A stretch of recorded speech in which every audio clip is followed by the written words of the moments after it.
After President William Ruto was hit by a flying shoe in Migori County.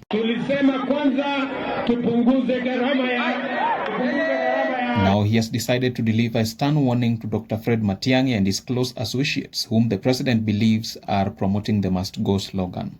Lakini kabla hamujasonga mbele, tafuteni sera kwanza. Ruto must go, it cannot be a manifesto. Kwa sababu wale watu wengine pale hawana mpango yoyote. Ati mpango yao ni Ruto must go. Na Ruto asipoenda mtadu. Mimi nashangaa. My friends, tafuteni sera ya kuuzia wananchi. Now, these remarks came after Dr. Fred Matiangi's electrifying homecoming that shook the foundations of the Kenya Kwanza government headed by the president himself. National Assembly Majority Whip Sylvanus Osoro is of a similar opinion to that of the president that despite the must-go slogans, nothing is going to happen except when President William Ruto and ODM leader Raila Odinga decide to have a conversation about chanting the way forward. Kuna viongozi ambao wanakusanyika pamoja kila weekend. Last weekend walikusanyika kijiji moja. Hii weekend tena wamekusanyika hiyo kijiji. Next weekend wanakusanyika hiyo kijiji. Wanaongea with the same number of people, with the same people from the same village, wakisema message moja juu ya mtu mmoja. Kila saa agenda yao ni Ruto. Tunawaambia kwamba Ruto ni mmoja. Ongea juu ya agenda ya 50 million Kenyans. Waachana na agenda ya mtu mmoja peke yake kila weekend. Despite all these tantrums from the Kenya Kwanza side, Kisii Senator Richard Onyonka is of a slightly different opinion. Here it is. Right now, nobody respects you, boss. They are finished with you. Kule Kisii, Mheshimiwa Rais, uliona. Leo ulisema utakuja mpira wa Shabana. Sikujua kama ulifika pale. Lakini uliona ni kubaya. Ni kunoma. So kule Kisii pia tunasema siku hizi Ruto must. Ruto must. Ukitaka pesa za wanafunzi wa chuo kikuu ziingia hapo on time, Ruto must. Ukitaka maendeleo ya Kenya ambayo will be fair, equitable, ambayo itasambazwa kona zote za nchi yetu, Ruto must.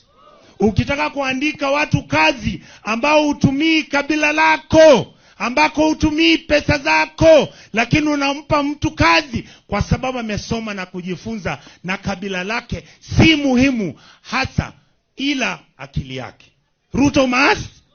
But what exactly is the difference between these two guys? What exactly is the difference between William Ruto, Richard Onyonka, and the National Assembly Majority Whip Sylvanus Osoro? Whom should we believe and whom should we not believe as Kenyans? When asked about who can make a good president between William Ruto, Raila Odinga, and other political leaders, Lee Njiru, a veteran aide of most of Kenya's presidents spanning from Jomo Kenyatta, Daniel Arap Moi, had this to say about politicians. There is one thing you should remember, that your dog and the jackal you are hunting and the wolf you are hunting, all those are cousins. They can turn against you. There is no difference between Deputy President William Ruto. There is no difference between him and Raila Odinga, and Uhuru Kenyatta, and Kalonzo Musyoka, and Musalia Mudavadi, and Munde Awori. All those people are political cousins. They can turn against you. Now, ladies and gentlemen, you've heard it for yourselves. As Lee Njiru has put it, the ones pretending to be nice, or the ones pretending to have the interests of the Kenyan people at heart, can as well turn out to be the worst nightmares for the country. We all remember when William Ruto was vying for the seat of the presidency. He was a churchman, he was a pastor. In fact, there are so many instances where he would cry in church, and he had banked on this, and he knew how to sway the emotions of the masses. So we saw the president cry in church. I mean the then deputy president.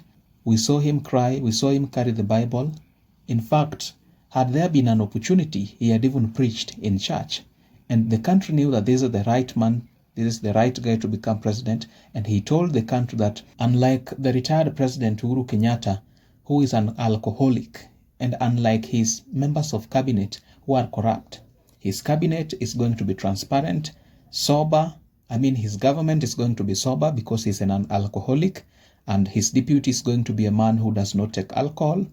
But truth be told, William Ruto and his deputy, the one he currently has and the one that he fired, both of them are sober men, except that they are more corrupt than the previous regime.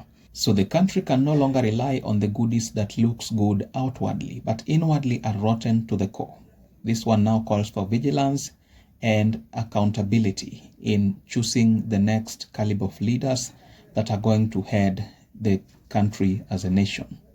Do let me know your thoughts and opinions about all this in the comment section below. We are committed to informing, educating, and entertaining in a manner that mainstream media cannot. If you like this content, please check out our channel, and I guarantee you will be treated to a ton of recent content on politics, policy, and governance issues in our country.